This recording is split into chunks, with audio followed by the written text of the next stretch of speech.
30절 말씀을 함께 보겠습니다. 신약성경 마태복음 25장 14절로 30절 말씀입니다. 깁니다.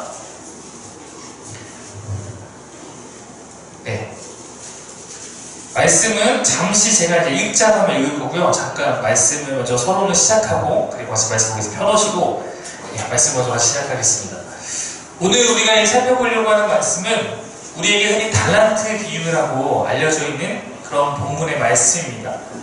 우리가 지난 시간에 봤던 것이 마태복음 24장에 있는 말씀을 통해서 거짓된 종말론에 대한 섣부른 기대나 혹은 진짜 종말론 때에는 그것이 정말 아무런 징조 없이 우리에게 다가오므로 우리가 준비해야 된다, 이런 메시지를 나눴습니다. 이 종말에 대한 이야기를 그렇게 나누고 그 뒤에 이제 25장에서는 열처녀의 비유가 등장합니다.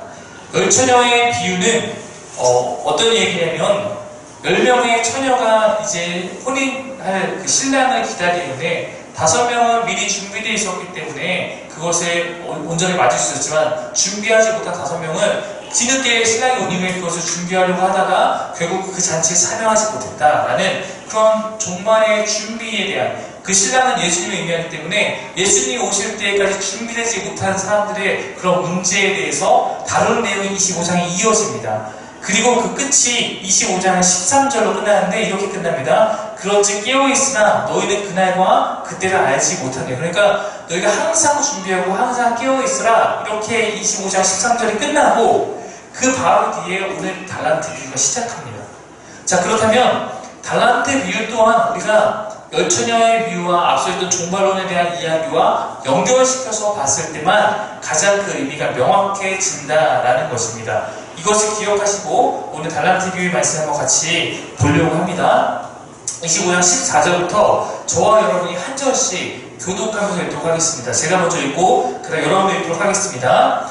읽겠습니다. 또 어떤 사람이 타국에 갈 때 그 종들을 불러 자기 소유를 맡김과 같으니, 그 소유대로 한 사람에게는 그 5달란트를, 한 에게는 2달란트를, 한 사람에게는 1달란트를 주고 떠났더니 5달란트 받은 자는 바로 가서 그것으로 장사하여 또 5달란트를 남기고, 2달란트 받은 자도 생각하여 2달란트를 남겼다고 했을 때 1달란트 받은 자는 가서 땅을 파고 그 주인의 돈을 감추어 두었더니, 오른에게 그 종들의 주인이 나와 그들과 결산하였을 때 5달란트 받았던 자는 5달란트를 더 가지고 와서 이르되, 주인이여 내게 5달란트를 주셨는데 보소서 내가 또 5달란트를 남겼나이다. 그 주인이 이르되 잘하였도다. 착한 것이 신전이구나. 내가 저런 일을 청하였을 때 내가 많은 것을 내게 맡기니 내 주인의 즐거움에 참여할지어다 하고, 2달란트 받았던 자도 와서 이르되, 주인이여 내게 2달란트를 주셨는데 보소서 내가 또 2달란트를 남겼나이다.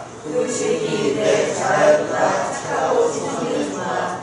내가 저런 일을 청하였으니 내가 많은 것을 내게 맡기니 내 주인의 즐거움에 참여할지어다 하고, 1달란트 받았던 자는 와서 이르되, 주인이여 당신은 굳은 사람이라 심지 않은 데서 거두고 해치지 않은 데서 모으는 줄을 내가 알았으므로 두려워하여 나가서 당신의 나라들을 향해 구원을 벌이라. 또 당신의 것을 바치나이다. 그 주인이 대답하여 이르되, 악하고 게으른 종아, 나는 심지 않은 데서 거두고 해치지 않은 데서 모으는 줄로 내가 알았느냐. 그러면 네가 가나안에 내 돈을 취하는 자에게나 맡다가 내가 돌아와서 내 원금과 이자를 받게 하였을 것이라 하고, 그에게서 그 1달란트를 빼앗아 10달란트 가진 자에게 주라. 무르고 있는 자는 받아 풍족하게 되고 없는 자는 그것과 빼앗기라. 이 무익한 종을 바깥 어두운 데로 내쫓으라. 거기서 슬피 울며 이리 가리라 하니라. 아멘. 이런 말씀입니다. 이 달란트의 비유는 역시 주님이 오실 그날에 대해서 우리가 어떻게 준비해야 될 것인가 주제를 계속해서 나타내고 있습니다. 이 비유에서는 준비하는 것이 중요하다는 것뿐만 아니라 구체적으로 그럼 우리가 어떻게 준비를 해야 하는가, 이 모습을 우리에게 가르쳐 주고 있습니다. 즉 우리는 이 땅에 이미 시작된, 예수 그리스도로 인하여 시작된 그 하나님 나라에 우리는 참여했습니다. 그 하나님 나라에서 살아가고자 합니다. 그분을 왕으로 모시고 살고 있습니다. 그 완성을 기다리는 우리에게 우리가 어떻게 그 나라의 완성을 준비하고 어떤 모습을 우리 왕은 기대하고 있는지를 우리에게 알려주고 있다는 것입니다.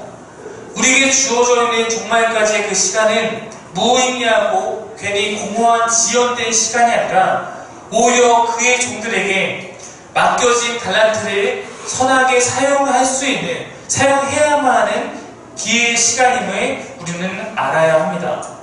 오늘 본문에 보면 주어진 달란트는 각각 5달란트, 2달란트, 1달란트입니다. 주인은 이 3명의 종에게 각각 그 능력에 따라서 달란트를 주었다라고 성경 표현하고 있습니다. 그리고 오랜 시간이 지난 후에 주인은 그 맡겨진 달란트를 어떻게 활용하였는지 와서 묻고 있는 그런 것입니다.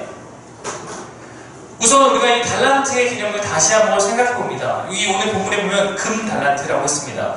금 한 달란트는 보통 6천 데나리온을 의미한다고 했습니다. 즉, 한 데나리온이 보통 임금의 하루의 그런 삭심으로 한 달란트라는 것은 1달란트는 계산해보면 약 노동자의 20년의 품삯을 의미합니다.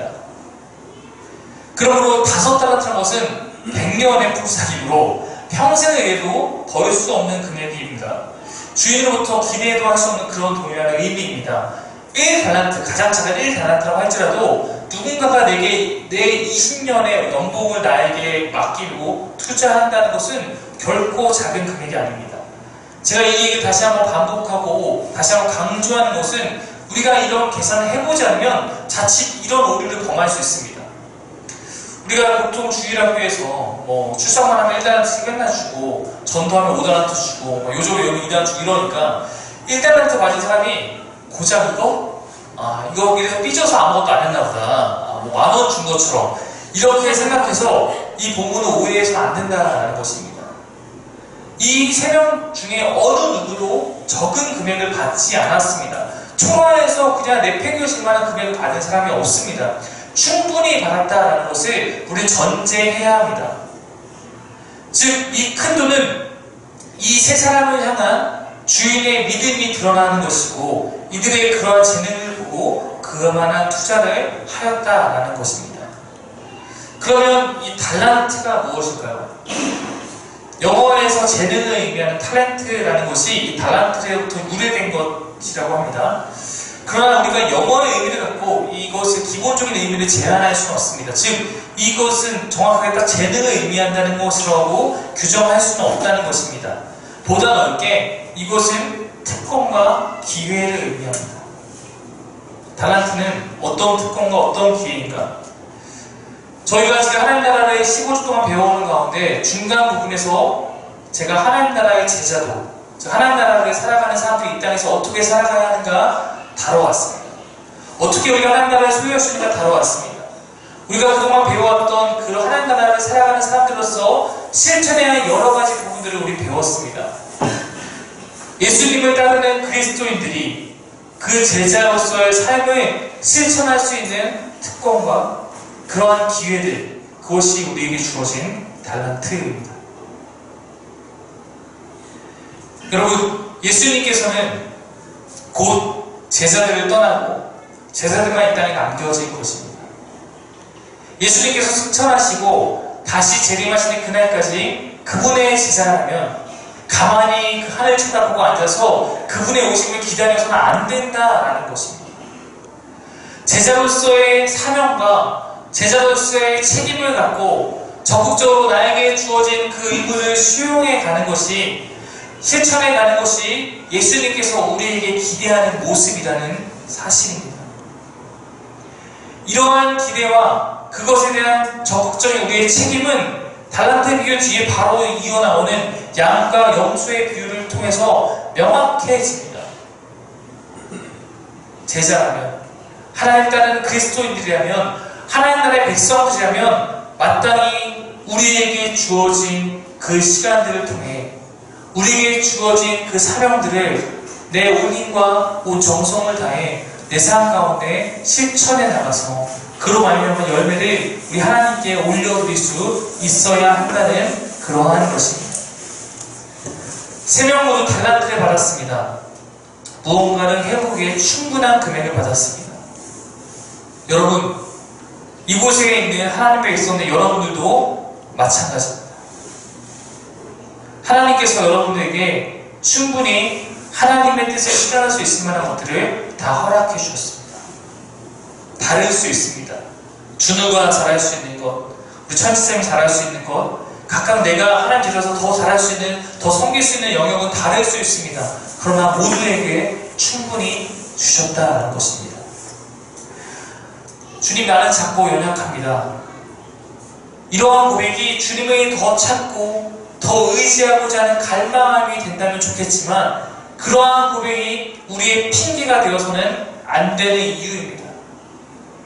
우리 작고 연약할 수 있습니다. 그러나 내 안에 계신 성령님께서 우리가 충분히 이런 것들을 할 수 있도록 도우실 것이고, 이미 우리 선택하시고 우리 부르실 때부터 하나님은 우리 가운데 그만한 것을 주셨다는 것입니다. 우리는 작고 연약할 수 있지만 주님은 그런 우리를 믿고 우리에게 맡기신 것들은 결코 적지 않습니다. 올해도의 주인이 돌아가시겠지만 그것은 주님이 다시 오시는 것, 재림의 상황입니다. 우리가 배우는 종말의 상황이고, 이제 그때 우리가 하나님 나라가 완성될 것입니다. 그때의 주인은 종들에게 맡긴 그 달란트가 어떻게 사용되었고 그로 말미암아 어떠한 결과를 가져왔는지 우리에게 묻게 됩니다. 여기서 우리가 주목할 것이 있습니다. 세 사람에게 주어진 금액은 차별이 있었습니다. 그러나 그것에 순종한 자들에게는 동일한 칭찬이 있었다는 것입니다. 5달란트와 2달란트 받은 사람은 각각 다른 달란트를 받았고, 그것은 어떻게 보면 주어진 시간이나 주어진 기회에 대한 차이일 수도 있습니다. 그러나 둘 다 동일하게 그 하나님의 뜻에 순종해서, 주인 뜻에 순종해서 각각 5달란트와 2달란트를 맡겼을 때 그에게 주인이 준 칭찬은 동일하다는 것입니다. 우리 말씀 한번 21절, 23절 있는 부분을 함께 띄워주십시오. 제가 같이 넣어놓은 PPT가 있습니다. 그 다음 바로 다음이에요. 네. 아까 여러분 읽으셨던 거지만 글씨하나 틀리지 않고, 읽으셨기 때문에 짧게 한 겁니다. 글씨하나 틀리지 않고 21절, 23절은 똑같습니다. 같은 칭찬이에요. 착하고 충성된 종아, 내가 적은 일에 충성하였으며 내가 많은 것을 내게 맡기리니 내 주인의 즐거움에 참여할지어다.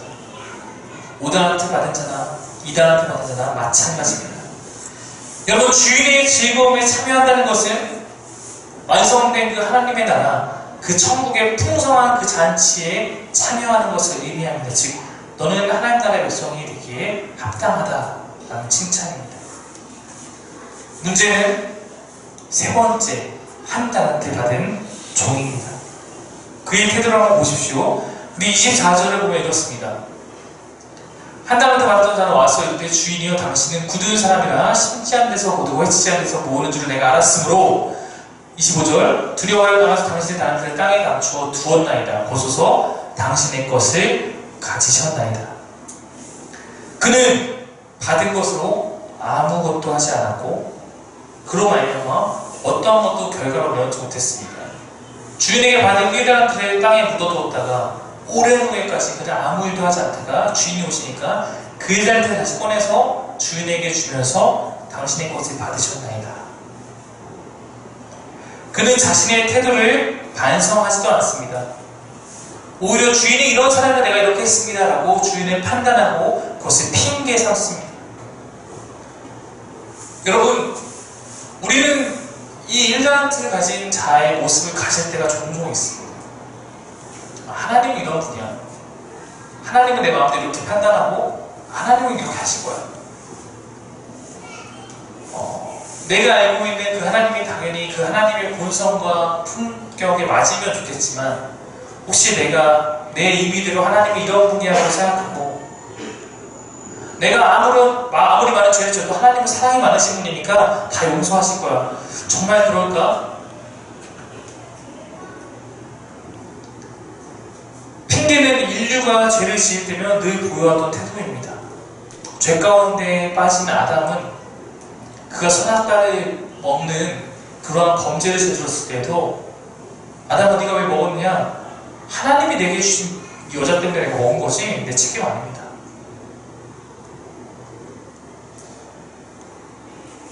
일다란트 가진 자의 모습은 그러합니다.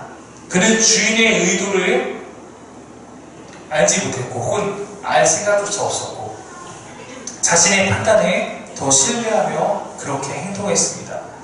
그리고 오랜 시간이라고 표현되는 그 시간들 동안 그는 아무것도 하지 않았습니다.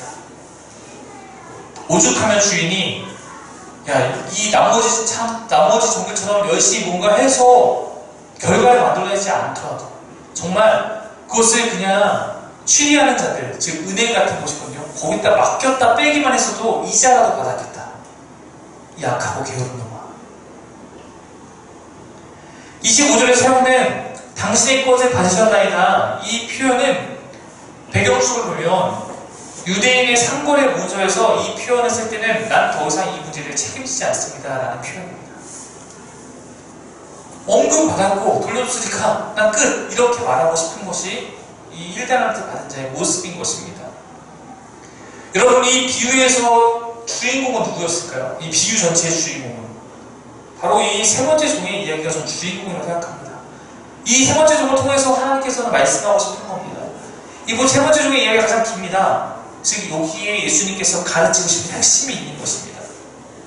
그의 잘못은 무엇인가? 주인에 대한 잘못된 이해입니다. 주님이 오시는 그날까지 그는 아무것도 하지 않은 채 하나님께서 모든 것을 알아서 하실 것이라는 그러한 기대 안에서 자신의 임무를 다하지 않았습니다. 그럼 그는 정죄와 심판의 대상이 될 수밖에 없습니다. 어떤 정죄를 당합니까? 다음 PPT 넘겨주시죠. 한번 읽겠습니다. 시작.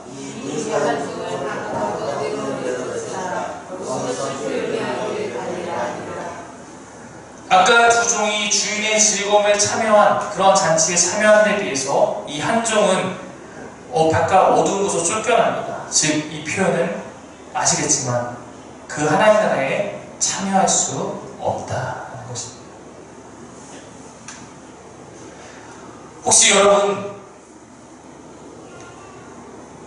우리 안에 난 아무것도 하지 않으려고 그냥 하나님께서 알아서 하실 것만을 기대하며 내가 무언가 하나님을 향해서 하고자 하는 아무런 의지도 가지지 않은 채 그저 나는 하나님을 믿고 교회 다니는 것만으로 만족하고 있지 않았습니까? 내가 하나님 나라를 위해서 무엇을 할까? 내가 어떻게 해서 하나님의 복음을 확장할 수 있을까? 옆에 있는 영혼을 바라보면서도 내가 어떻게 하면 이 영혼에게 전도하여서 같이 하나님을 볼 수 있을까? 이런 기대와 이러한 관심이 전혀 없이 내 옆에 누가 있든 혹은 교회 공동체나 혹은 우리 한국교회 전체가 무엇을 바라보고 나아가든 나는 그냥 그 자리에서 그냥 머물러 있는 혹시 그러한 사람들은 아니십니까? 우리가 오늘 이 말씀을 통해서 배워야 할 두 가지가 있습니다. 첫 번째는 이것입니다. 첫 번째 띄워주십시오. 책임의 크기를 정해주시는 분은 하나님이라는 사실입니다. 분명히 이 비유에는 각기 다른 달란트를 받은 자가 등장합니다. 우리 모두 이곳에 있는 우리들만 봐더라도 우리가 각각 하나님을 믿게 된 시간도 하나님 믿게 된 상황도 모두 다릅니다. 그러므로 우리에게 맡겨진 기회와 책임의 크기는 다를 수 있습니다. 만약에 60이 넘어서 하나님을 믿은 사람과 10대에 하나님 믿은 사람은 분명히 그에게 주어진 시간과 그동안 하나님 앞에서 보여줄 수 있는 삶의 태도와 그 열매들은 다를지도 모릅니다. 그것은 사실이라는 것입니다. 어쩌면 우리 안에 있는 여기 있는 사람들 가운데서도 하나님 안에서 내가 출발과 내 시작과 내가 처해 있는 환경은 모두 다를 수 있습니다. 저는 목회자의 자녀로 살았습니다. 아시겠죠? 목회자는 반반이라고 하지 않습니까? 반은 망나니, 반은 이제 그 길을 따라가는 그런 게 되는데 저희 집도 비슷한 결과가 나타나기도 했었습니다. 근데 어떨 때는 그것이 더 열악한 환경이 될 수도 있는 거고 어쩌면 저와 같은 사람에게는 그런 환경이 남들보다 더 하나님을 잘 섬겨야 되는 그런 발판이 되기도 했습니다. 그러면 전 더 많은 책임을 부여받은 사람이었을지도 모릅니다. 믿지 않는 가정에서 홀로 신앙생활을 해나간다는 것은 어쩌면 결코 쉽지 않기 때문에 각오로 보자면 더 큰 분량을 받은 걸 수도 있고, 어쩌면 그로 말미암아 실제로 하나님께 쏟아지는 시간은 좀 더 제한적일 수도 있을 것입니다. 각각 다 다를 수 있다는 것입니다. 중요한 것은 그것은 내가 선택할 수 있는 문제는 아니라는 것입니다. 내가 5달란트, 2달란트, 1달란트 중에 내가 어떠한 상황인지는 알 수 없습니다. 그러나 여러분 잊지 말아야 될 것이 있습니다. 중요한 것은 우리 모두가 충분한 것을 받았다는 것입니다. 내게 있는 환경이 그렇다고 해서 하나님 앞에 올려드릴 것이 아무 없는 환경은 없다는 것입니다. 다 무엇인가 내가 있는 그 자리에서 내게 주어진 시간 동안 내가 하나님 앞에 하나님 만나는 그날까지 내가 드릴 수 있는 것들이 반드시 있다는 것입니다. 그리고 그것으로 열매를 맺었다면 우리 모두가 동일한 칭찬을 받게 될 것이라는 것입니다.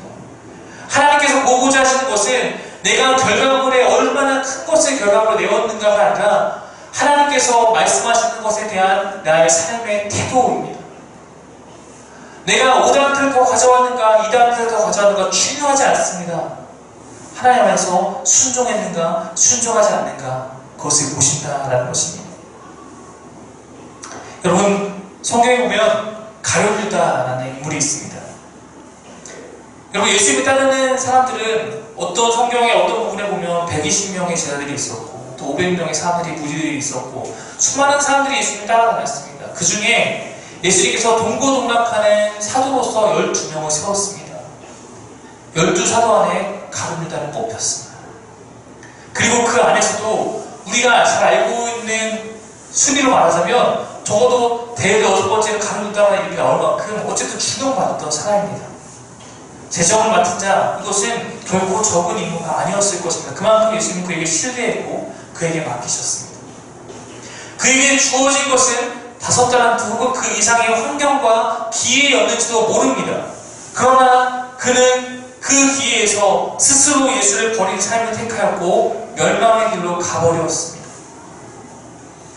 여러분 내가 얼마나 것을 가졌는가, 혹시 더 좋은 환경에 있는 사람들을 보며 혹은 나의 연약한 환경을 보며 거기에 걸려 넘어질 필요가 없습니다. 그러서는 안 됩니다. 많은 교수들이 사실 이것을 때로는 이 문제에 걸려 넘어져서 때로는 이것을 핑계삼아 아무것도 하지 않으려고 점점 더 스스로 나약하게 만들어 갑니다. 그러나 내가 어느 곳에 있든지 내가 어느 환경에 있든지 나에게 주어질 시간이 얼만큼이든지 그 상황에서도 내가 주님의 뜻을 쫓는다면 하나님께서는 당신의 삶을 통해서 영광 받으실 것입니다. 환경보다 중요한 것은 우리의 마음과 태도인 줄 믿습니다. 두 번째 기억해야 될 것. 종은 비록 위험 부담이 있을지라도 적극적 자세를 취해야 한다는 것입니다. 여기서는 이들이 해야 할 것은 장사에 비유했습니다. 장사를 한다는 것은 위험이 따르는 일입니다.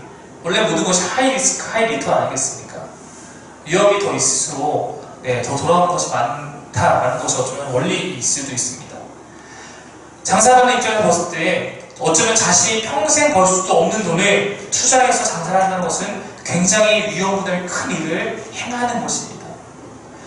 일부가 아니라 오늘 말씀처럼 전부를 투자하는 것은 당연히 이 비유에서 우리에게 말하고 싶은 포인트는 주님을 따르는 삶을 살아가는 것이 때로는 이처럼 내게 엄청난 위험 부담을 감수해야 하는 도전일 수 있다는 것입니다. 여러분 사실 우리가 잘 사용하는 믿음의 삶이라는 단어가 이미 그렇습니다. 믿음이 무엇입니까? 불확실성을 가로질러 그 건너에 계신 주님을 보고 그 불확실성 속으로 내 발을 내딛는 것입니다. 때로는 내 판단이 다 서지 않는 상황에서도 주님을 보고 주님을 향해 무모해 보이는 한 걸음을 내딛는 것입니다.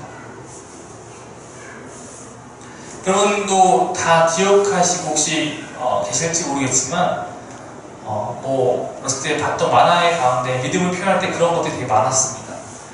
이렇게 나뭇가지에 언덕에서 이렇게 낭떠러지에 나뭇가지 하나 붙들고 있는 사람이 하나님께 기도하는 겁니다. 하나님, 나 좀 살려주세요. 나 좀 살려주세요. 근데 그에게 마음에 한 가지 음성이 들립니다. 내가 살려줄게. 나뭇가지를 놔. 근데 사람은 놓지 못합니다. 왜 놓지 못합니까? 자신의 판단에서는 놓으면 죽으니까. 부정합니다. 이건 주님의 소개 아닐 거야. 이건 아닐 거야. 계속 난 믿고 놔라. 그래서 이 사람이 에라 모르겠다고 나중에 나름의 믿음을 발휘해서 놨습니다. 근데 그 발 밑에 보이는 그 안개 밑으로 이렇게 튀어나온 언덕이 있어서 거기에 아주 딱 착지해서 안전함을 누리는 그런 만화를 어렸을 때 본 적이 참 많이 있습니다. 어쩌면 믿음이라는 것은 그런 것입니다. 세상의 관점으로 오다란 투종과 이다란 투종의 모습을 본다면 이러한 투자는 어쩌면 참으로 말도 안 되는 위험한 투자입니다. 그러나 믿음의 관점에서는 가장 안전한 투자일 수 있습니다.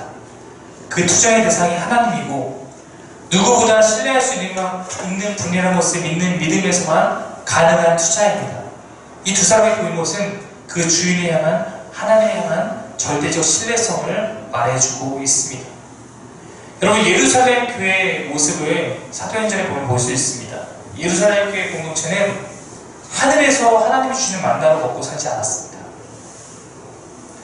그럼에도 불구하고 그들은 각각 자신의 것을 내어놓는 삶을 택하였고 그로 말미암아 그 공동체는 더 어려운 사람들을 베풀며 유지할 수 있었습니다.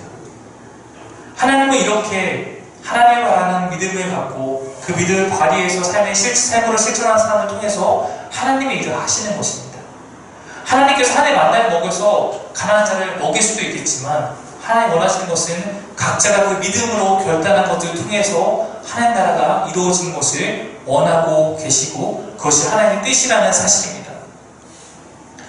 저는 예루살렘 교회 공동체의 모습을 여러분에게 거론하면서 여러분도 모든 수요를 교회에 드리라고 말하고 싶은 것은 결코 아닙니다. 제가 결정한 것은 제가 말할 문제도 아닙니다. 오히려 그러한 부추김과 혹은 본인 스스로의 인간적인 마음으로 행했던 아나니아와 삽비라는 죽임을 당하기도 했습니다. 그러므로 결단은 내가 스스로 내 마음에 드러나서 하는 것입니다. 우리 교회도 분명 그런 믿음의 삶이 모여 앞으로 나아가게 될 것입니다. 때로는 하나님께서 믿음의 결단과 그런 믿음의 섬김과 서로를 바라보는 믿음의 사랑을 갖고 사랑의 그 믿음의 행위들을 갖고 우리 교회도 이루어져 갈 것입니다. 저는 그 모든 것은 성령님이 우리 가운데 행하시고 성령 안에 순종하는 선택의 모습을 통해서 이루어질 것이라고 믿습니다. 그러나 제가 이 시간 여러분에게 말씀드린 것은 여러분 각자의 삶에 대한 모습입니다. 사랑하는 우리 사님의 교회 가족 여러분, 우리가 다 주님 앞에 서게 될 것입니다. 살아서 주를 만나든 죽은 후에 주님을 만나든 우리가 부활한 몸을 입고 아버지 앞에 서서 결산한 날이 있을 것입니다. 그 날까지 하나님을 향한 믿음의 삶을 사십시오. 이 비유는 그릇된 일을 행하지 않는 것에만 온갖 마음을 쏟는 아주 소극적인 태도를 가진 사람들에게 경고하는 메시지가 되기도 합니다. 신자는 그릇된 것을 행하지 않으려는 그런 소극적인 모습이 아니라 주를 향한 적극적인 삶의 태도가 필요하다는 것입니다. 하나님 나라의 제자들은 세상적인 안전이 아니라 위험 부담을 감수하더라도 때로는 적극적인 믿음의 행위로서 이루어지는 것입니다. 여러분, 세상은 날마다 우리 믿는 자들을 불안과 염려로 내몰아갑니다. 우리가 믿음의 삶을 살면 세상에서 도태되고 힘들어질 것처럼 여기게 합니다. 그런 염려들로 우리의 믿음의 눈을 가리고 내 발 앞에 보이는 낭떠러지 같은 안개 같은 것만 보여주려고 하고 눈에 보이는 좀 더 안전한 것을 의지하도록 부추깁니다. 그러나 영원한 것을 바라보는 그런 눈이 우리에게 필요합니다. 우리의 믿음의 눈을 떠서 주님이 우리에게 원하시는 삶을 살아가려는 결단과 다짐이 필요합니다. 20대 중반에 제가 DTS라는 훈련을 받는 과정 가운데 제 삶 가운데 안정감의 문제로 저를 가장 흔들 한 가지 문제를 포기하겠다라고 제가 노트에 적었던 적이 있습니다. 내가 이것을 의지하고 있으면 내가 이것에 안정감을 두고 살았겠다. 이곳을 포기해야겠다. 그 다짐과 결단이 그 10대 중반 이후 살아가는 저에게 중요한 순간들마다 계속 생각이 났고 30대 중반을 살고 있는 제 삶이 하나님께 안정감을 줄 수 있도록 만들어 주었습니다. 어쩌면 그것이 제가 개척을 하게 된 이유였습니다. 결단은 여러분 나중에 하는 것이 아니라 지금 내가 나이가 어떻든지 지금 하는 것입니다. 지금 내가 말씀을 반응해서 내가 결단하는 것들을 내가 기억하고 내가 붙잡고 살아갈 때 내 삶이 하나님 향한 믿음의 발걸음이 될 수 있는 것입니다. 하나님 만나는 그날까지 그 결단을 쫓아서 그렇게 살아가는 것입니다. 여러분, 우리의 안정감은 돈이 아닙니다. 우리의 안정감은 소유가 아닙니다. 우리의 안정감은 안정적인 직장이 아닙니다. 우리의 안정감은 나를 위로해준 친구가 아닙니다. 우리의 가장 큰 안정감은 우리 하나님인 줄 믿습니다. 하나님 나라를 살아가는 우리의 안정감은 그 나라의 주인이신 하나님입니다. 그분이 원하는 삶을 살기 위한 적극적인 결단과 행동이 지금 우리에게 필요합니다. 그 믿음의 삶, 그 소중한 씨앗이 우리가 주님께 드릴 열매가 되어 나타날 것입니다. 하나님을 택하십시오. 그 나라의 완성에 우리가 어디에 있을지 지금 결단하시기를 촉구합니다. 기도하겠습니다.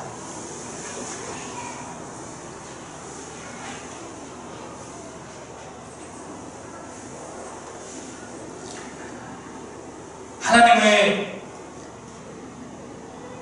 믿고 하나님을 따르는 삶을 살고 싶은데 나는 어떻게 하는 것이 하나님이 원하시는 삶을 사는 것일까? 우리가 이러한 마음을 갖고 이러한 질문을 갖고 하나님 앞에 나아가면 주님은 늘 여러 가지 성경의 말씀들과 가르침을 통해 우리에게 답을 주십니다. 오늘도 달란트 비유를 통해서 우리에게 종말의 그날까지 살아가야 할 신자의 태도를 가르치신 주님의 말씀 앞에서 이 진리가 내 안에 잘 녹아들 수 있도록 인도하여 주시고 이 진리가 내 삶 가운데 실천될 수 있도록 주여 인도하여 주옵소서. 우리는 비록 연약하다라고 느낄 수 있지만 우리 안에 계신 성령님은 우리가 연약한 자의 삶을 살지 않도록 도우실 것을 믿고 그 성령님께서 우리가 하나님 나라의 백성답게 살 수 있도록 날마다 우리 가운데 권면하실 때 우리가 순종으로 나아갈 수 있도록 주여 허락하여 주옵소서. 감사드리며 예수님의 이름으로 기도드립니다. 아멘.